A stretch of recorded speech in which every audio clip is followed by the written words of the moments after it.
হযরত Usaid ইবনে হুযায়র রাদিয়াল্লাহু তাআলা আনহু বলেন, ইশার নামাজ আদায় করে বাসায় যে আমি আল কোরআনুল কারীম থেকে সূরা আল বাকারা তেলাওয়াত করা শুরু করলাম। পাশে আমার গাধাটি বাঁধা ছিল। আমার তেলাওয়াত শোনার সঙ্গে সঙ্গে আমার গাধাটি লাফাতে থাকলো। মারহাবা বলেন। হযরত উসাইদ ইবনে হুযায়র রাদিয়াল্লাহু তাআলা আনহু বলেন, ঘোড়াটি যখন লাফাতে শুরু করলো, আমি তেলাওয়াত বন্ধ করলাম। ঘোড়াটির লাফানি বন্ধ হয়ে গেল। আবার তেলাওয়াত শুরু করলাম। ঘোড়াটি লাফাতে শুরু করলো। তেলাওয়াত বন্ধ করলাম। ঘোড়াটির লাফানি বন্ধ হলো। আবার তেলাওয়াত শুরু করলাম। ঘোড়াটির লাফানি বন্ধ হয়ে গেল। আবার তেলাওয়াত শুরু করলাম। ঘোড়াটি লাফাতে শুরু করলো। জোরে বলেন মারহাবা।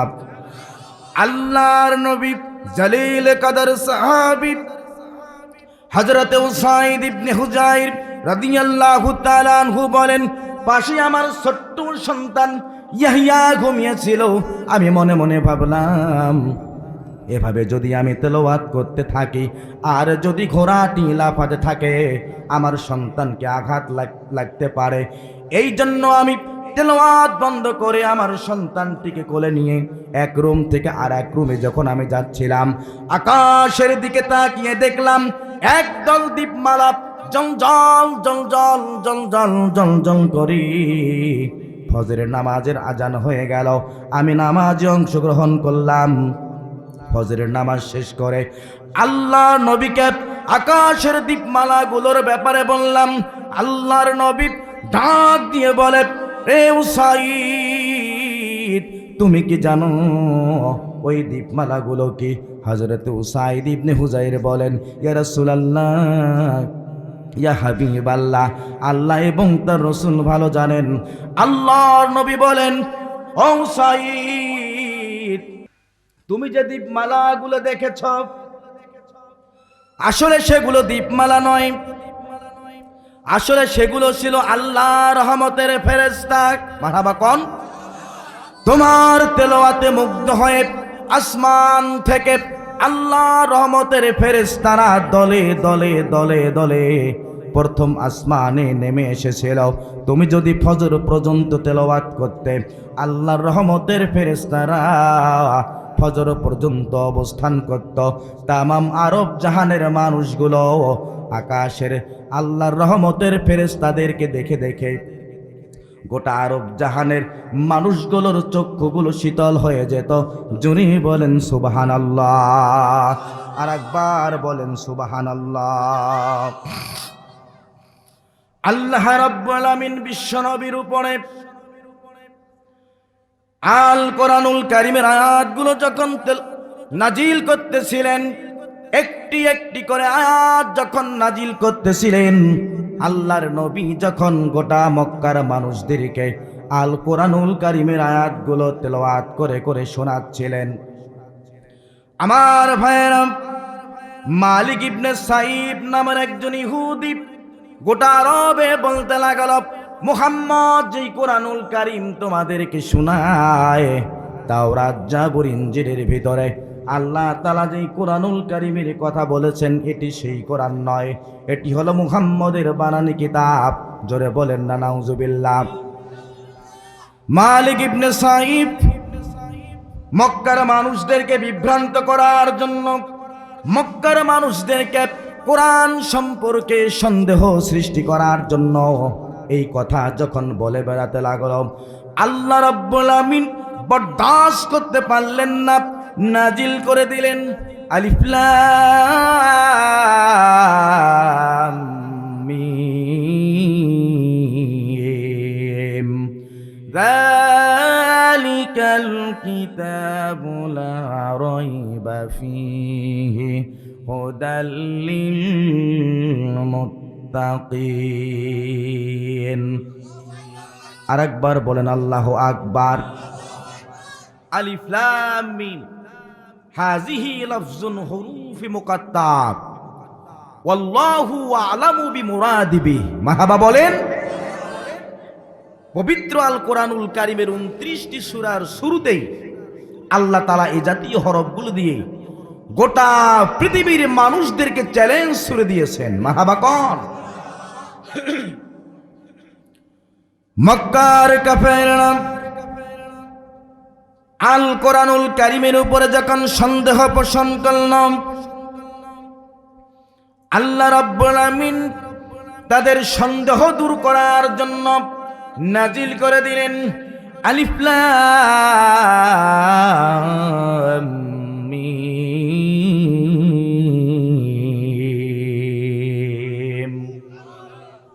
তোমরা যে বলো আল কোরআনুল কারীম মুহাম্মদের তৈরি করা কিতাব, মুহাম্মদের বানানি কিতাব। কোন মানুষ যদি কোনো মানুষ তৈরি করে, কোনো মানুষ যদি কোনো জিনিস তৈরি করে, তাহলে সেটা তার অর্থ বলতে পারে। ভাই কোন কোন কথা কোন? আলিফ লাম মিম। কোরআনুল কারীম যদি এই পৃথিবীর কোনো মানুষের নাজিলকৃত হয়, তৈরিকৃত হয়, তাহলে তোমরা বলো আলিফ লাম মিম এর অর্থ কি? কথা কোন? এই পৃথিবীতে আধুনিক বিজ্ঞান অনেক কিছু আবিষ্কার করতে সক্ষম হয়েছে। হয়েছে কি হয় নাই? হয়েছে। আজকে বিজ্ঞানের কল্যাণে আজকে মানুষ টেলিগ্রামের তরে টক্কা থেকে ফ্যাক্স পর্যন্ত পৌঁছে গেছে। বিজ্ঞানের কল্যাণে আজকে মানুষ অসংখ্য অগণিত বিষয় আবিষ্কার করেছে।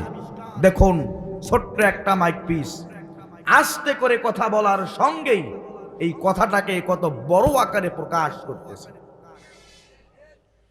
স্যাটেলাইট লাগাই দেওয়া হয়েছে।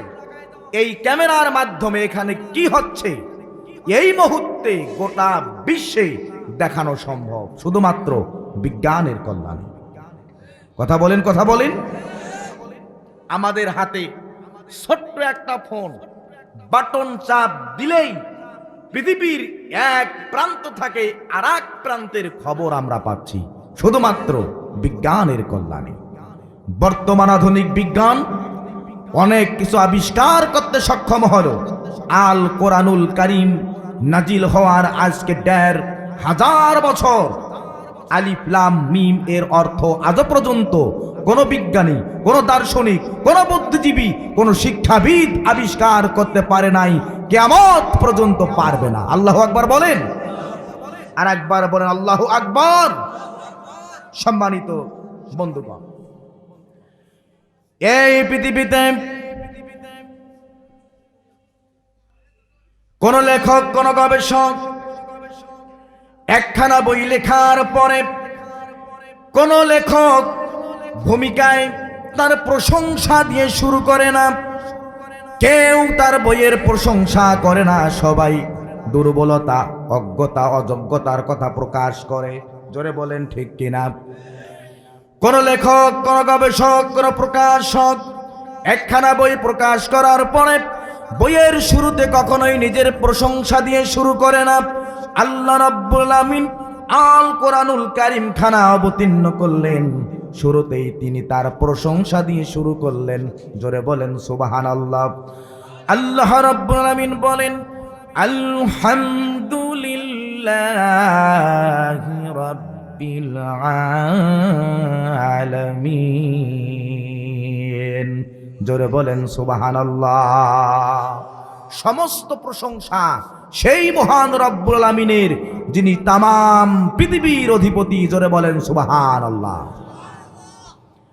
আমার নীলফামারীবাসী খেয়াল করুন, এই পৃথিবীর কোন লেখক, কোন গবেষক, এই পৃথিবীর কোন প্রকাশক একখানা বই প্রকাশ করার পরে কেউ চ্যালেঞ্জ করতে পারে না, আমি যে বইটা লিখেছি, যেই বইটা আমি প্রকাশ করেছি, এর ভিতরে কোনো ভুল নাই, কোনো সন্দেহ নাই, কোনো সংশয় নাই। কোনো লেখক এটা বলতে পারে নাকি? জোরে বলেন, কারো সাহস আছে নাকি? বরঞ্চ বইয়ের ভূমিকার শেষেই বলে, লিখে দেয়, আমি যে বইটা লিখেছি যদি কোনো পাঠকের নয়নে কোনো ভুল ধরা পড়ে তাহলে নিচে মোবাইল নাম্বার দেওয়া আছে, আমাকে জানাবেন, পরবর্তী মুদ্রণে আমি তা সংশোধন করে নেব। জোরে বলেন। আল্লাহ রাব্বুল আমিন আল কোরআনুল কারীম খানা নিজের প্রশংসা দিয়ে শুরু করার পরে তিনি চ্যালেঞ্জ করেছেন, যালিকাল কিতাবু লা রাইবা ফীহি হুদাল লিল মুত্তাকিন। জোরে বলেন সুবহানাল্লাহ। এটি এমন একখানা কিতাব যার মাঝে কোনো সন্দেহ নাই, কোনো সংশয় নেই। হুদাল্লিল মুত্তাকিন, এটি হচ্ছে মুত্তাকিদের জন্য পথ প্রদর্শক। জোরে বলেন সুবহানাল্লাহ। লা রাইবা ফি, কোনো সন্দেহ নেই, সংশয় নেই। লা রাইবা ফিহি আয় লা শাক্কা ফি, সন্দেহ আছে এটা মনে করারও কোনো সুযোগ নেই। আল্লাহু আকবার বলেন, আর একবার বলেন আল্লাহু আকবার। আল্লাহ রাব্বুল আমিন আল কোরআনুল কারীমের ব্যাপারে যখন চ্যালেঞ্জ করলেন, আধুনিক বিজ্ঞানীরা বললেন আল কোরআনুল কারীমের এক জায়গায় ভুল রয়েছে। নাউজুবিল্লাহ বলেন। আধুনিক বিজ্ঞানীরা বলল আল কোরআনুল কারীমের এক জায়গায় ভুল রয়েছে, সেটা হলো কোন জায়গা? ওয়ায়াসআলুনাকা আনিল মাহিদ قل هو أذى فأتزلوا النساء في المهيز। আল্লাহু আকবার বলেন। আধুনিক বিজ্ঞানীরা বলেন আল্লাহ রাব্বুল আমিন সূরা আল বাকারার 222 নং আয়াতে ভুল করেছেন। নাউজুবিল্লাহ কোন? সেটা কেমন? আধুনিক বিজ্ঞানীরা বলল স্বামী স্ত্রীর সম্পর্ক হলো বৈধ সম্পর্ক। একজন স্বামী যখন চাবে তার স্ত্রীর সঙ্গে মেলামেশা করতে পারবে, তার স্ত্রীর সঙ্গে মিলন করতে পারবে, মনোরঞ্জন করতে পারবে। আল্লাহ রাব্বুল আমিন এই আয়াতের ভিতরে এমন একটি সময় রয়েছে যেই সময়টা আল্লাহ তাআলা স্ত্রীর সঙ্গে মেলামেশা করা, স্ত্রীর সঙ্গে মিলন করা, মনোরঞ্জন করাকে নিষেধ করেছেন। তার মানে আল্লাহ তাআলা এই জায়গায় ভুল করেছেন। আল্লাহু আকবার কোন? আল্লাহ রাব্বুল আমিন বলেন ওয়ায়াসআলুনাকা আনিল মাহিজ কুল হুয়া আযা ফাআতাজিলুন নিসা ফিল মাহিজ। হে রাসূল, মানুষেরা আপনাকে হায়েজের ব্যাপারে, ঋতুস্রাবের ব্যাপারে জিজ্ঞাসা করে। ইয়া রাসূলুল্লাহ, ইয়া হাবিবাল্লাহ, আপনি বলে দেন ওই সময়টা হচ্ছে একটা অরুচিকর সময়, অসুচিকর সময়। যতক্ষণ না পর্যন্ত তোমাদের স্ত্রীরা পবিত্র হবে না, ততক্ষণ পর্যন্ত তোমরা তোমাদের স্ত্রীদের সঙ্গে তোমরা মেলামেশা করিও না। জোরে জোরে বলেন সুবহানাল্লাহ। আধুনিক বিজ্ঞানীরা পাগল পারা হয়ে গেল, দিশে হারা হয়ে গেল। তাম পৃথিবীতে তারা প্রচার করতে চাইল আল্লাহ তাআলা এই জায়গায় ভুল করেছেন। ডাক্তার গাহাম বলেন, ও বিজ্ঞানীরা, তোমরা এখন এই কথাটা প্রকাশ করো না, এই কথাটা তোমরা প্রচার করো না। আমাদের গবেষণায় ভুল থাকতে পারে, আমাদের থিসিসে ভুল থাকতে পারে, আমাদের চিন্তায় ভুল থাকতে পারে, আমাদের ধারণায় ভুল থাকতে পারে। আল্লাহু আকবার বলেন। ডাক্তার গাহাম হায়েজ অবস্থার কয়েক ফোঁটা রক্ত নিলেন, আল কোরআনুল কারীমের আয়াতটা সামনে নিয়ে গবেষণাগারে প্রবেশ করলেন। অনেক সময় ধরে গবেষণা করে সাদা একটা কাগজে কি জানি লিখে তিনি বের হলেন। ডাক দিয়ে বলে, ও পৃথিবীর বিজ্ঞানীরা, ও পৃথিবীর গবেষকেরা, দীর্ঘ সময় যাবত গবেষণাগারে আমি এই রক্তগুলো নিয়ে, মাত্র কয়েক ফোঁটা রক্ত নিয়ে আমি দীর্ঘ সময় যাবত গবেষণা করলাম। আমি দেখতে পেলাম এই রক্তগুলির ভিতরে অসংখ্য ব্যাকটেরিয়া, অসংখ্য রোগ জীবাণু কিলবিল কিলবিল কিলবিল কিলবিল করে রে। যদি কোনো পুরুষ হায়েজ অবস্থায় তার স্ত্রীর সঙ্গে মেলামেশা করে, তাহলে সেই ব্যাকটেরিয়াগুলো তার শরীরে প্রবেশ করতে পারে। এমন এমনকি শুধু প্রবেশ করবে না, নানান রোগ ব্যাধিতে আক্রান্ত হতে পারে, এমনকি মরণ ব্যাধি ক্যান্সার পর্যন্ত হয়ে যেতে পারে। এই ব্যক্তিটা ক্যান্সারে আক্রান্ত হয়ে এই পৃথিবীর জমিন থেকে বিদায় হতে পারে। আল্লাহু আকবার বলেন। ও পৃথিবীর বিজ্ঞানীরা, আমাদের চিন্তায় ভুল, আমাদের গবেষণায় ভুল। আল্লাহু আকবার কোন? সুতরাং তোমরা এই কথাটি প্রচার করো না, প্রসার করো না। আমার বন্ধুগণ, আধুনিক বিজ্ঞানীরা জায়গায় দাঁড়িয়ে বাপদাদার ধর্মের বুকে লাথি মেরে জায়গায় দাঁড়িয়ে কালেমা গ্রহণ করে মুসলমান হয়ে গেছেন। লা ইলাহা ইল্লাল্লাহু মুহাম্মাদুর রাসূলুল্লাহ। এই কোরআনের জ্ঞান অর্জন করার দরকার আছে না নাই? কোরআনের জ্ঞান যারা অর্জন করে এই পৃথিবীর সোনার মানুষে তারা পরিণত হয়ে যায়। মারহাবা কোন? ভারতের কেরালা রাজ্যের ডাক্তার রবিন বলেন, বিশাল একটি বিশ্ববিদ্যালয়ের অধ্যাপক ডক্টর রবিন, মারহাবা কোন, লক্ষ্য করে দেখলেন বিশ্ববিদ্যালয়ের ভিতরে ৭০,০০০ ছাত্র ছাত্রী, তার মধ্যে ১০,০০০ মুসলমান, বাকি ৬০,০০০ হচ্ছে অমুসলিম ছাত্র ছাত্রী। আল্লাহু আকবার বলেন। ডক্টর রবিন লক্ষ্য করে দেখল দিন দিন দিন দিন আমাদের ছাত্র ছাত্রীরা অমানুষ হয়ে যায়। কি করা যায়? এই ছাত্র ছাত্রীদেরকে কিভাবে মানুষের মতো মানুষ করা যায়? এই জন্য তিনি বিশ্ববিদ্যালয়ের সমস্ত অধ্যাপকদেরকে কনফারেন্স রুমে ডাক দিলেন, জিজ্ঞাসা করলেন, ও বিশ্ববিদ্যালয়ের অধ্যাপকেরা, তোমরা কি লক্ষ্য করে দেখেছো আমাদের বিশ্ববিদ্যালয়ের ছাত্র ছাত্রীরা দিন দিন অমানুষ হয়ে যাচ্ছে? শিক্ষকদেরকে তারা শ্রদ্ধা করতে পারতেছে না, সম্মান করতে জানতেছে না।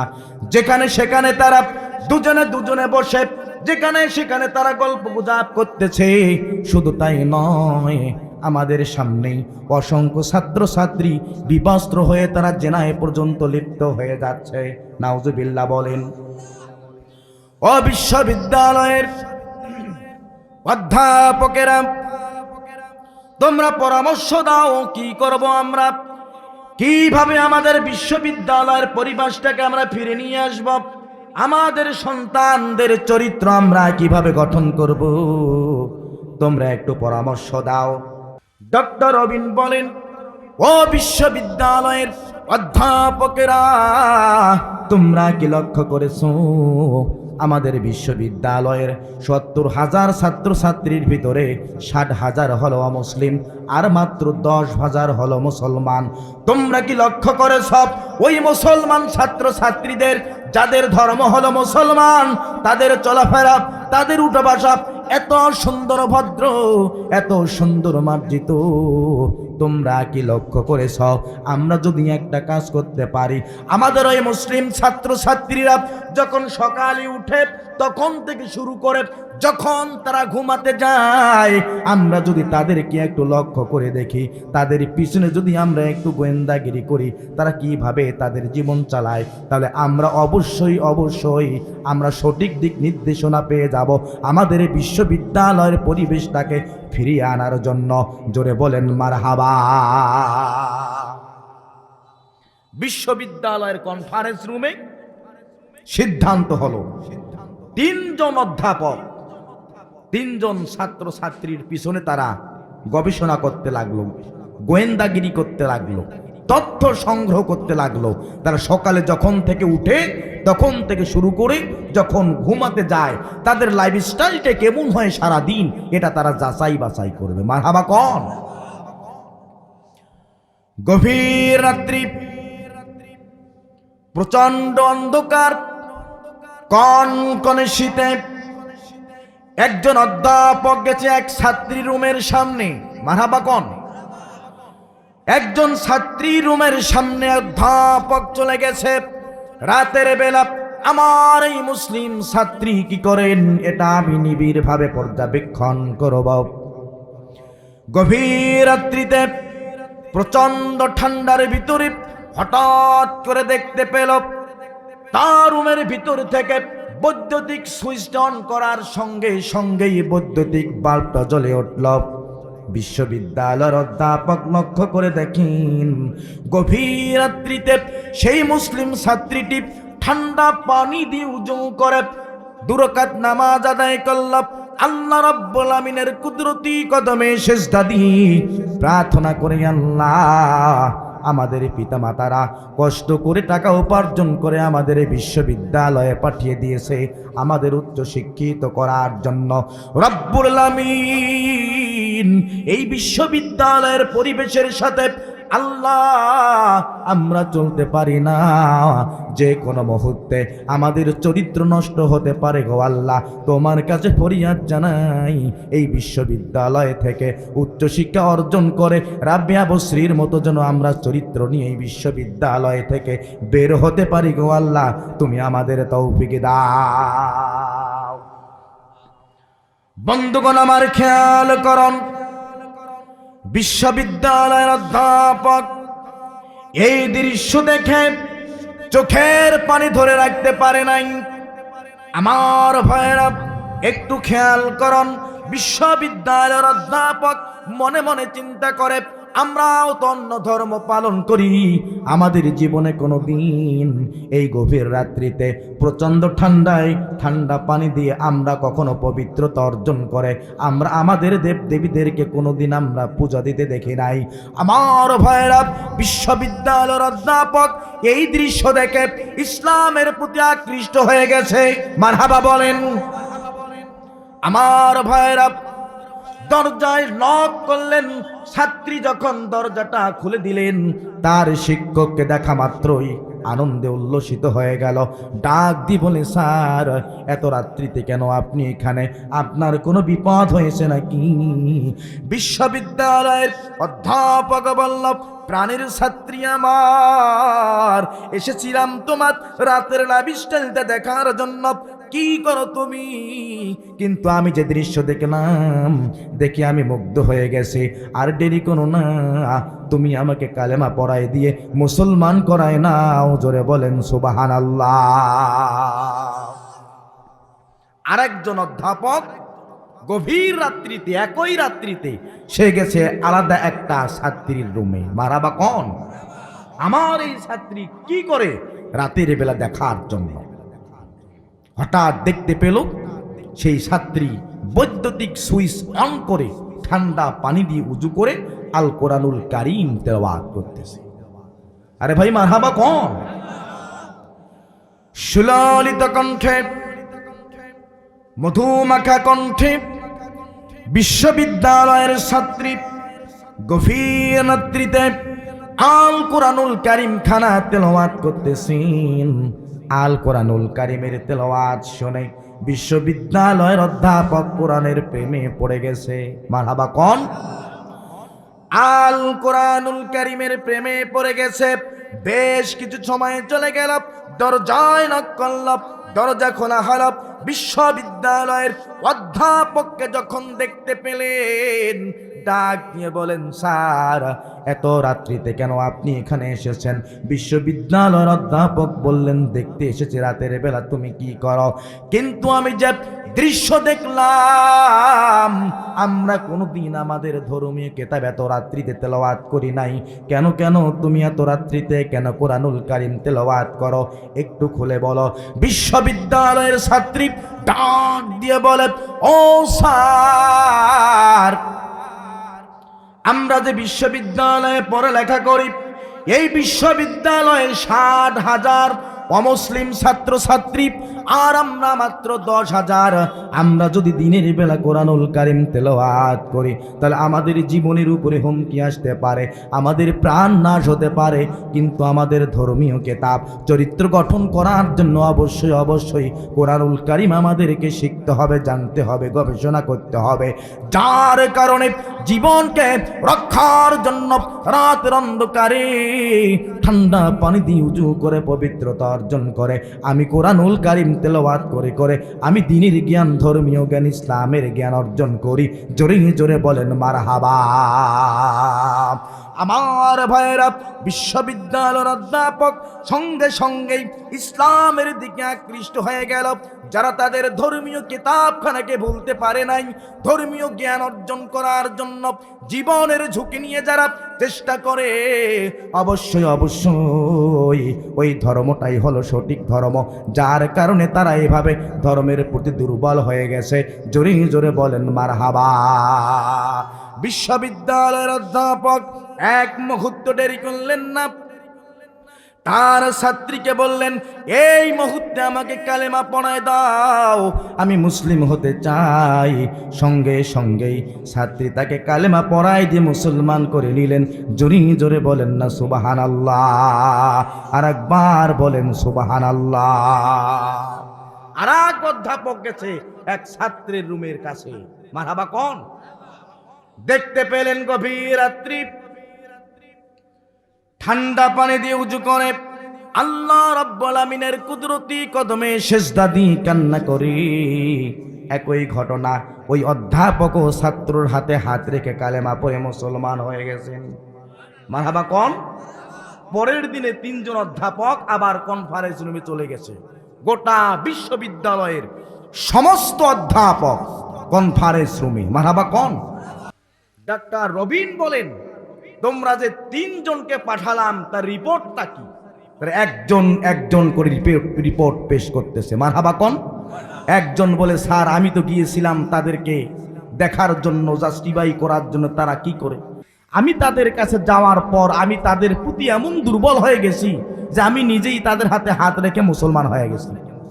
মারহাবা কোন, মারহাবা কোন।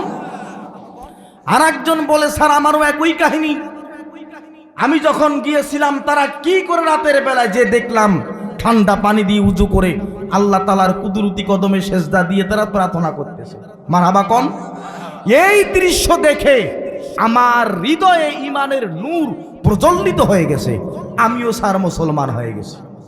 ভাই মারহাবা বলেন। আর একজন বলে, স্যার আমি আর কি বলবো, তারা যেহেতু দুইজন মুসলমান হয়ে গেছে, আমারও একই কাহিনী স্যার। আমিও গিয়েছিলাম আমার ছাত্রের রুমের কাছে, আমিও দেখলাম আমার ছাত্র ঠান্ডা পানি দিয়ে উজু করে নামাজ আদায় করার পরে গভীর রাত্রিতে কোরআনুল কারীম তেলাওয়াত করতেছে। মারহাবা কোন। আমিও স্যার নিজেকে ধরে রাখতে পারি নাই স্যার, কিছু মনে করবেন না স্যার, আমিও স্যার মুসলমান হয়ে গেছি।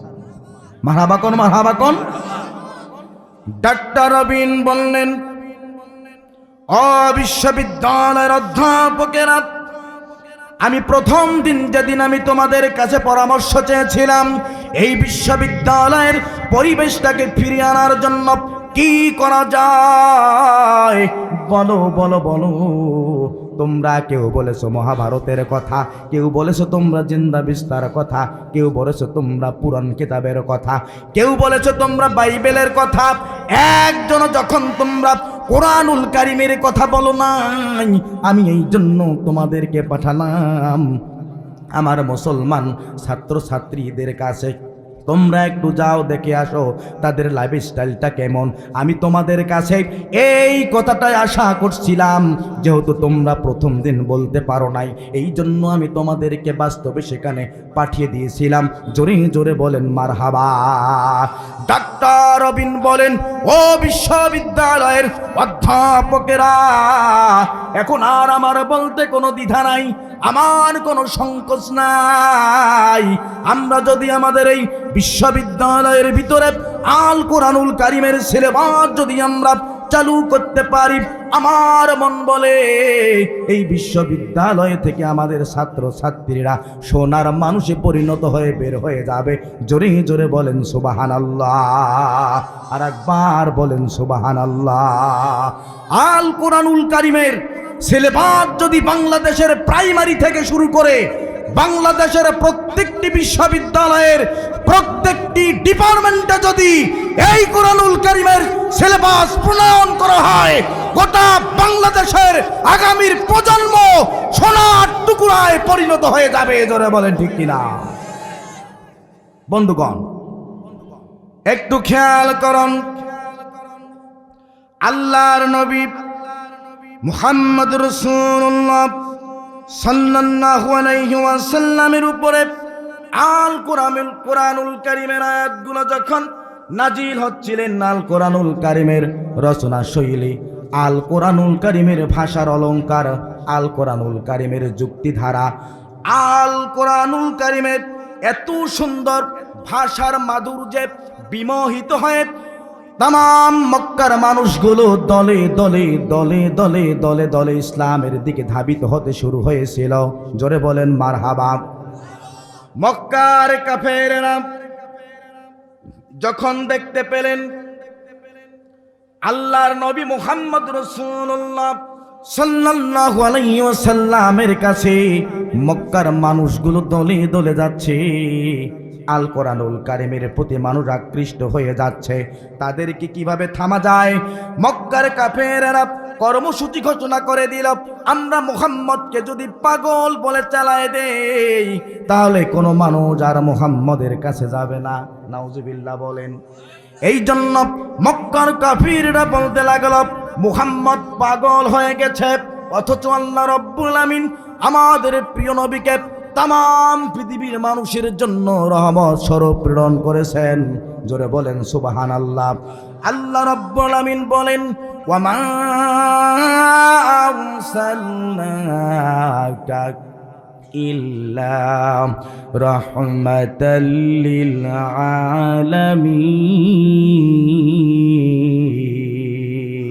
আলামিন।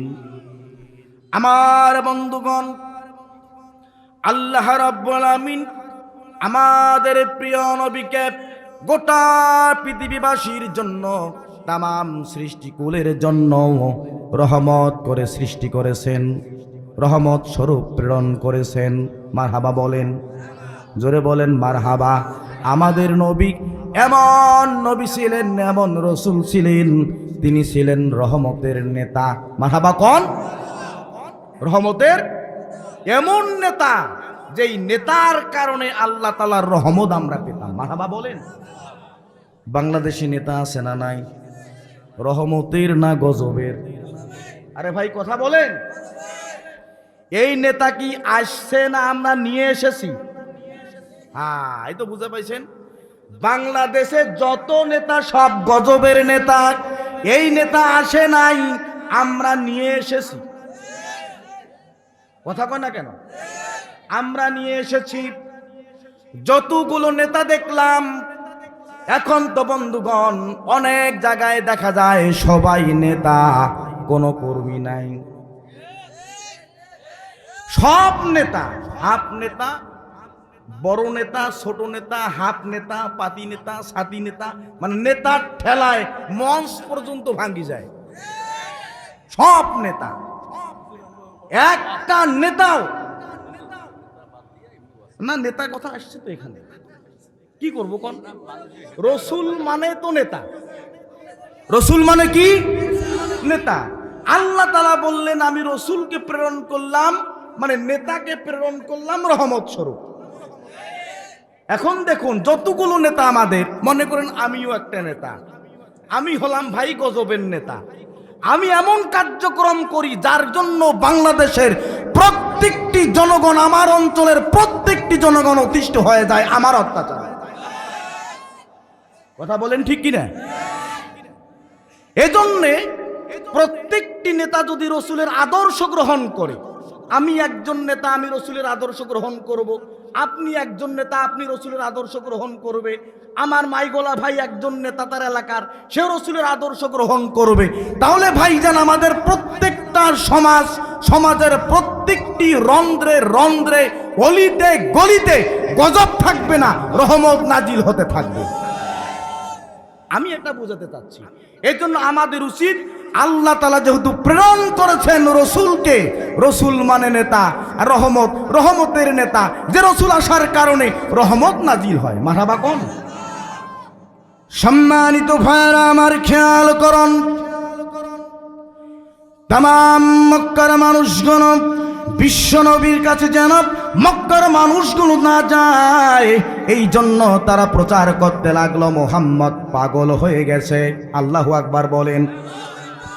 আল্লাহ রাব্বুল আমিন সহ্য করতে পারলেন না, সঙ্গে সঙ্গেই কাফিরদের কথার জবাব দিয়ে দিলেন ওয়ামা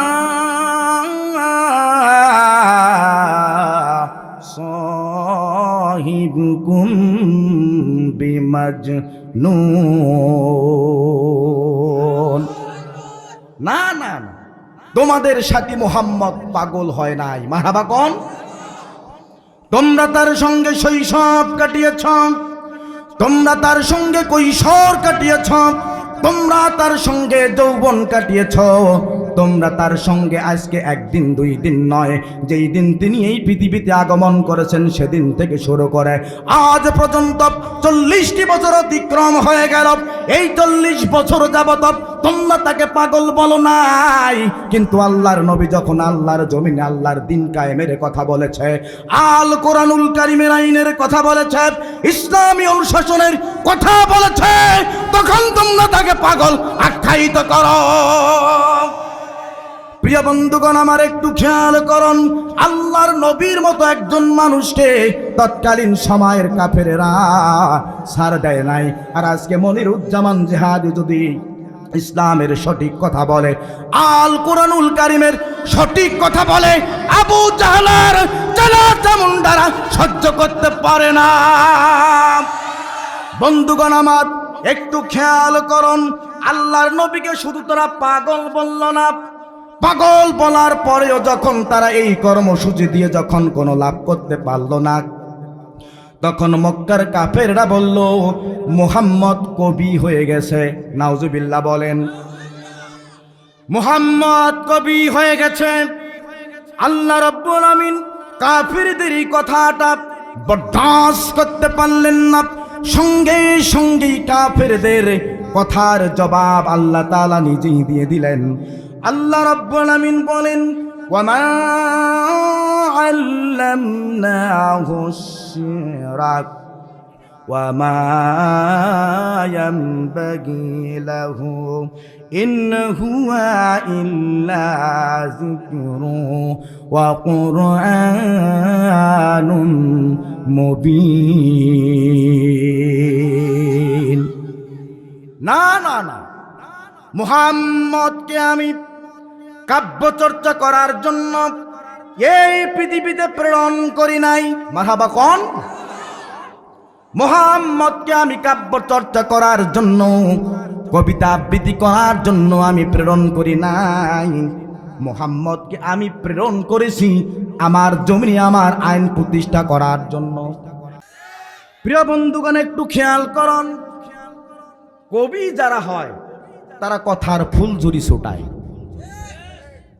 কথার আগামাথা খুঁজে পাওয়া যায় না, ত্রিপান্তরের মধ্য দিয়ে লাগামহীন ঘোড়া ছুটিয়ে দেয়। সেই ঘোড়া কোন দিকে যায় যার কোনো কুল কিনারা পাওয়া যায় না। জোরে বলেন। তবে কবি এটা একটা প্রতিভা, একটা যোগ্যতা, আল্লাহ তাআলার পক্ষ থেকে একটি দান। মারহাবা কোন? এই কবিতা চর্চা করার মতো জ্ঞান দেন কে? জোরে বলেন। এই পৃথিবীতে অসংখ্য কবি রয়েছে যারা কবিতার মাধ্যমে বাংলাদেশের যুবক যুবতীদেরকে কি বলে অশ্লীলতার দিকে ঠেলে দেয়। জোরে বলেন ঠিক কিনা? আর অসংখ্য কবি রয়েছে যারা কবিতার মাধ্যমে এই পৃথিবীর তারুণ্যকে ইসলামের দিকে ঝুঁকে যাওয়ার জন্য নির্দেশ করে। দেখুন, অশ্লীল কবি, অশ্লীল ভাষী কবিতা লিখতেছে, তোমার মুখে মুক্তোর মতো সাজানো দন্তরাজি, কাজল কালো আখি, ইয়ামিনী তারবারির মতো টানা টানা ভুরু, রেশমি কালো চুল, হরিণীর মতো টানা টানা চোখ, সুডুল বাহু, তরুণী তন্নি ষোলশী, ষোলকলায় পরিপূর্ণ যৌবনোচ্ছ্বাটা। এটি একজন কবি, একটা কবি কবিতা লিখলেন একটা মেয়ের তার অঙ্গকে নিয়ে। আরে ভাই কথা বলেন। আর একজন কবি, তারুণ্যের কবি, ইসলামী জাগরণের কবি, জাতীয় কবি কাজী নজরুল ইসলাম তখন লিখলেন, মসজিদেরই পাশে আমার কবর দিও ভাই, যেন সকাল সন্ধে মুয়াজ্জিনের আজান শুনতে পাই। জোরে কোন? কবিত্ব একটা যোগ্যতা, একটা প্রতিভা, মহান আল্লাহ তাআলার পক্ষ থেকে একটি দান। মারহাবা কোন?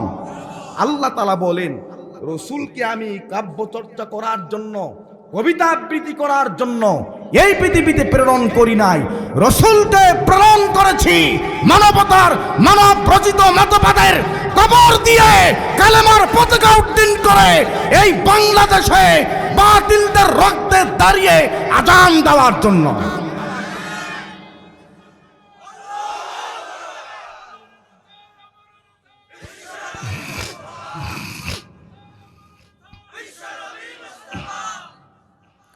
প্রিয় বন্ধুগণ, রাগ হচ্ছেন নাকি? কোনো রাজনৈতিক কথা বলার দরকার আমার আছে? কোরআনুল কারিমের একটা শব্দ দিয়ে ব্যাখ্যা শুরু করলে ঘন্টার পর ঘন্টা যাবে। কোরআনুল কারিমের তাফসীর 4 ভাবে করা যায়। কয় ভাবে? আল-ইতকান ফিল উলুমুল কোরআন গ্রন্থ আল্লামা জালালউদ্দিন সৈয়দী এবং আল্লামা জালালউদ্দিন মুহল্লী রহমাতুল্লাহি আলাইহি লিখেছেন। গোটা কিতাবটা শুরু থেকে শেষ পর্যন্ত অ্যারাবিক মিডিয়াম। মারহাবা কোন? বাংলার ব নাই, ইংলিশের ই নাই। তিনি বলেছেন কোরআনুল কারিমের তাফসীর 4 ভাবে করা যায়। কয় ভাবে? নীলফামারীর মুসলমান জবাব দেন, কয় ভাবে? 1, কোরআনের তাফসীর হবে কোরআন দিয়ে। 2, কোরআনের তাফসীর হবে হাদিস দিয়ে। 3, কোরআনের তাফসীর হবে ইতিহাস দিয়ে। 4, কোরআনের তাফসীর হবে সমসাময়িক প্রেক্ষাপটের আলোকে। সম্মানিত ভাইরা আমার, আল্লাহ রাব্বুল আলামিন বিশ্বনবীকে এই পৃথিবীতে কাব্য চর্চা করার জন্য এই পৃথিবীতে প্রেরণ করে নাই। বিশ্বনবীকে এই পৃথিবীতে প্রেরণ করেছেন মানবতার মুক্তির জন্য। জোরে বলেন ঠিক কিনা? একটু খেয়াল করুন, আমিরুল মুমিনিন খলিফাতুল মুসলিমিন হযরত ওমর রাদিয়াল্লাহু তাআলা আনহু যখন তখন পর্যন্ত ইসলাম গ্রহণ করেন নাই, তিনি মনে মনে ভাবলেন মুহাম্মদকে আমি ইচ্ছা মতো নির্যাতন করাব।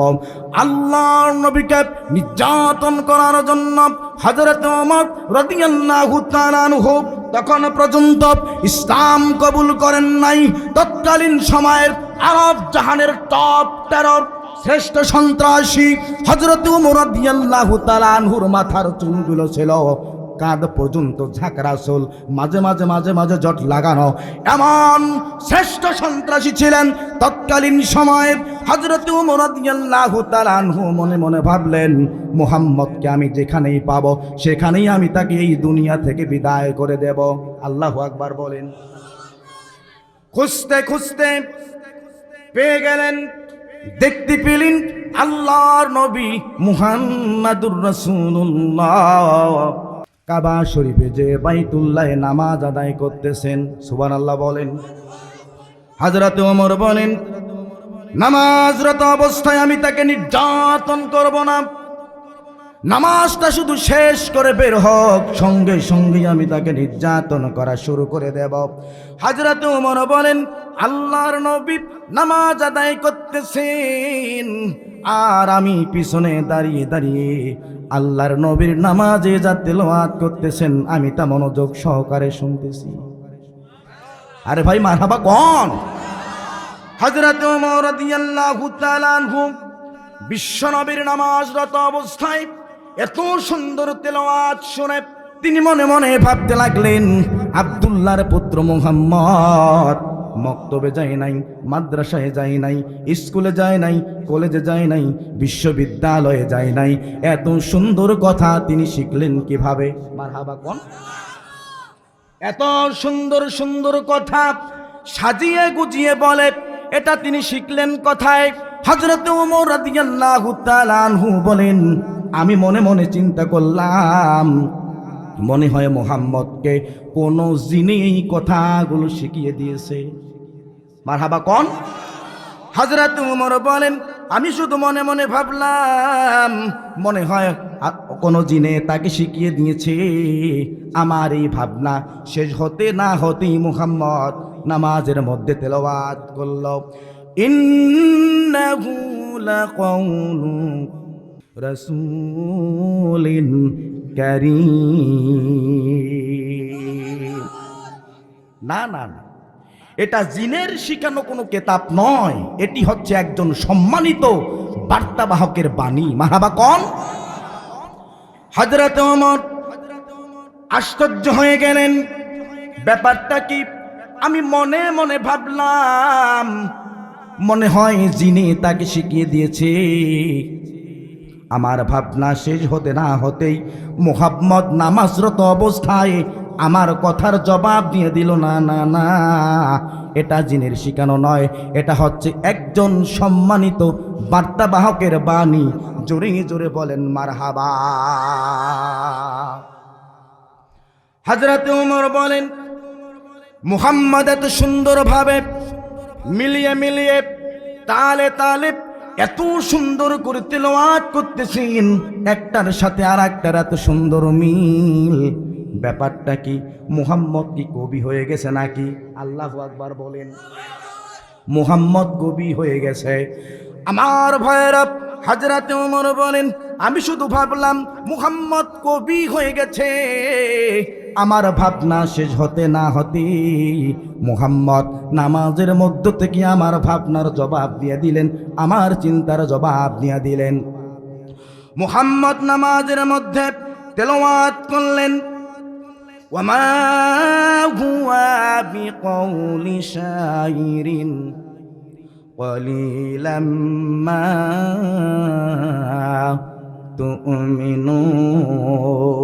তুমিনুন। না না না, এটা কোনো কবিরও কাব্য নয়, তোমরা খুব কম লোক ঈমান পোষণ করো। মারহাবা বলেন। হযরত ওমর বললেন, আশ্চর্য কথা, আমি মনে মনে যা চিন্তা করি আর নামাজের ভিতরে মুহাম্মদ সেই চিন্তার জবাব দেয়। আশ্চর্য ব্যাপার, মারহাবা কইবেন না? হযরত ওমর বলেন, আমি মনে মনে ভাবলাম মুহাম্মদ শুধু কবি নয়, মুহাম্মদ গণক হয়ে গেছে। তিনি যদি গণক না হতেন তাহলে আমি মনে মনে যা চিন্তা করি, তিনি নামাজ পড়া অবস্থায়, নামাজরত অবস্থায় কিভাবে তিনি বুঝতে পারেন? মারহাবা কোন? হযরত ওমর বলেন, আমি মনে মনে ভাবলাম মুহাম্মদ গণক হয়ে গেছে। আমার চিন্তা শেষ হতে না হতেই, আমার ভাবনা শেষ হতে না হতেই মুহাম্মদ আমার ভাবনার জবাব দিয়ে দিলেন। মুহাম্মদ নামাজরত অবস্থায় তেলাওয়াত করলেন, ওয়ালা বিকাউলি কাহিনিন ক্বালিলাম মা তাযাক্কারুন। না না না, এটা কোনো গণকেরও গণনা নয়, না, এটা কোনো গণকেরও গণনা নয়। তোমরা খুব কম লোক স্মরণ করো, জিকির, তোমরা খুব কম লোক কি বলে উপদেশ গ্রহণ করো। জোরে বলেন মারহাবা। হযরত ওমর বলেন, বুঝলাম। মারহাবা কোন? হযরত ওমর মনে মনে চিন্তা করেন, বুঝলাম এটা জিনের শেখানো কোনো কেতাব নয়, এটা কোনো কবির কাব্য নয়, এটা কোনো গণকের গণনা নয়। বুঝলাম, তাহলে এটা কি? মারহাবা কোন? হযরত ওমর বলেন, এটা যদি কোনো জিনের শিখানো কেতাব না হয়, এটা যদি কোনো কবির কাব্য না হয়, এটা যদি কোনো গণকের গণনা না হয়, তাহলে এটা কি? হযরত ওমর বলেন, মনে মনে ভাবলাম তাহলে এটা কি? আমার মনের ভাবনা, আমার মনের চিন্তা শেষ হতে না হতেই মুহাম্মদ নামাজরত অবস্থায় আমার ভাবনার জবাব দিয়ে দিলেন, তানজিলুম মির রাব্বিল আলামিন। মারহাবা কোন? আল্লাহর নবী নামাজরত অবস্থায় হযরত ওমর রাদিয়াল্লাহু তাআলা আনহুর মনের ভাবনার জবাব দিয়ে দিলেন, এটি হচ্ছে এমন একটি কিতাব, যেই কিতাবটি तमाम বিশ্ব জাহানের মালিক মহান রব্বুল আলামিনের পক্ষ থেকে নাজিলকৃত কিতাব। জোরে জোরে বলেন সুবহানাল্লাহ। আর একবার বলেন সুবহানাল্লাহ, আর একবার বলেন সুবহানাল্লাহ। এসো কোরআনের ছায়া তলে সমবেত হই, এসো কোরআনের ছায়া তলে সমবেত হই, এসো আল্লাহ রাসূলের অনুগত হই, এসো কোরআনের ছায়া তলে সমবেত হই, এসো কোরআনের ছায়া তলে সমবেত হই, এসো আল্লাহ রাসূলের অনুগত হই, এসো কোরআনের ছায়া তলে সমবেত হই। মারহাবা কোন? এসো আল্লাহর গুণগান করি, এসো তারি পথে জীবন গড়ি, এসো আল্লাহর গুণগান করি, এসো তারি পথে জীবন গড়ি।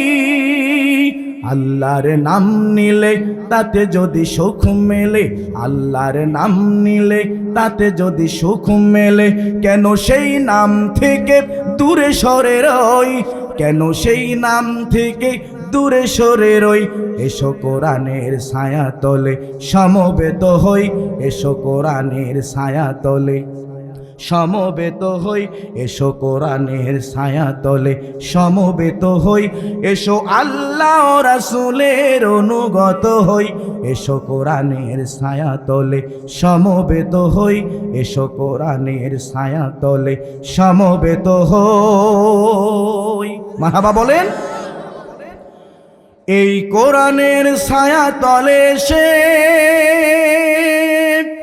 কত লোক প্রাণ দিল হেসে, এই কোরআনের ছায়া তলে সে কত লোক প্রাণ দিল হেসে, কোরআনের ছায়া তলে সোজা পথ যদি মেলে, কোরআনের ছায়া তলে সোজা পথ যদি মেলে, কেন সেই পথ ছেড়ে ভুল পথে রই, কেন সেই পথ ছেড়ে ভুল পথে রই। এসো কোরআনের ছায়া তলে সমবেত হই, এসো কোরআনের ছায়া তলে সমবেত হই, এসো আল্লাহ রাসূলের অনুগত হই, এসো কোরআনের ছায়া তলে সমবেত হই, এসো কোরআনের ছায়া তলে সমবেত হই, এসো কোরআনের ছায়া তলে সমবেত হই। ভাইরা আমার একটু খেয়াল করুন,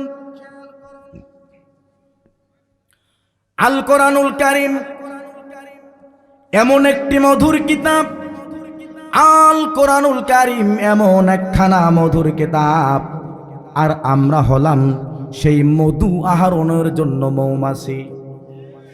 আরে ভাই জোরে কথা কন। আল কোরআনুল কারীমের যত গভীরে ঢুকার চেষ্টা করবেন তত শুধু মজা লাগবে। পৃথিবীর কোনো মধু পান করলে সেই মজা পাবেন না। জোরে বলেন ঠিক কিনা? আল কোরআনুল কারীম হলো মৌচাক, আমরা সবাই হলাম মৌমাছি। আল কোরআনুল কারীমের উপরে ভুল করে যদি কোনো ব্যক্তি ঢিল মারে তাহলে এই মৌমাছিদেরকে কেউ কন্ট্রোল করতে পারবে না। আমার ভাইরা একটু খেয়াল করুন, স্কটল্যান্ড আর্মির সবচেয়ে বড় অফিসার যিনি, স্কটল্যান্ড আর্মির সবচেয়ে বড় অফিসার, তারপরেই যার অবস্থান নাম হলো মিস কিডনি। মারহাবা কন। হঠাৎ করে বোরকা পরে, হিজাব পরে, নিকাব পরে তিনি অফিসে গেছেন। আর্মির বড় অফিসার বলল, কে গো তুমি? মিস কিডনি বলে, স্যার আপনি কি আমাকে চিনতে পারেন নাই? স্যার আমি হলাম মিস কিডনি। আর্মির জেনারেল বড় অফিসার বলে, এই অবস্থা কেন তোমার? কোন পোশাক তুমি পরেছ? মিস কিডনি বলে, স্যার আমি ইসলাম ধর্ম গ্রহণ করেছি, যার কারণে আমি বোরকা পরে, হিজাব পরে, নিকাব পরে আমি আজকে অফিস করতে এসেছি। জোরে বলেন মারহাবা। আর্মির জেনারেল বলে, মিস কিডনি ধ্বংস হয়ে যাও তুমি, তোমার ধ্বংস হয়ে যাক, তোমার অমঙ্গল হোক, ধ্বংস হয়ে যাও তুমি। তুমি কি কাজ করেছো? কেন তুমি মুসলিম হতে গেলে কারণটা কি? মিস কিতনি বলে, স্যার আমি তো ছিলাম ধর্মে খ্রিস্টান, এতদিন যা করেছি সব অন্যায় করেছি, অপরাধ করেছি, ভুল করেছি। খ্রিস্টান থাকার কারণে তোমরা যদি বলেছো মিস কিতনি তুমি মদ পান করো, আমি মদ পান করেছি। আপনি যদি বলেছেন ও মিস কিতনি তুমি গান করো, আমি গান করেছি। যদি বলেছেন ডান্স করো, আমি ডান্স করেছি। এমন কোনো অসভ্য, এমন কোনো অশ্লীল কাজ নাই যে আমি করি নাই। ও স্যার এতদিন ভুল করেছি, আজকে আমি বুঝলাম খ্রিস্টান ধর্ম হলো মিথ্যা, খ্রিস্টান ধর্ম হলো ধোঁকা, খ্রিস্টান ধর্ম হলো মিথ্যা। জোরে বলেন না আল্লাহু আকবার। আর্মির জেনারেল বলে, মিস কিতনি কেন তুমি মুসলিম হতে গেলে, কারণটা কি? মিস কিতনি বলে, স্যার দীর্ঘদিন যাবত রাতে আমার ঘুম হয় না, রাতে আমি ঘুমাতে পারি না, এত ওষুধ আমি সেবন করি, কোনোভাবেই আমি ঘুমাতে পারি না।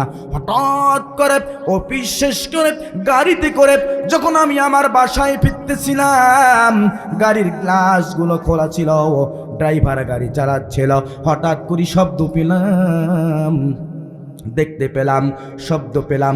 রাস্তার এক সাইডে ছোট্ট একটি ঘরের ভিতরে কয়েকজন মানুষ কাতার বন্দী হয়ে দাঁড়িয়েছে, লাইন লাইন করে দাঁড়িয়েছে।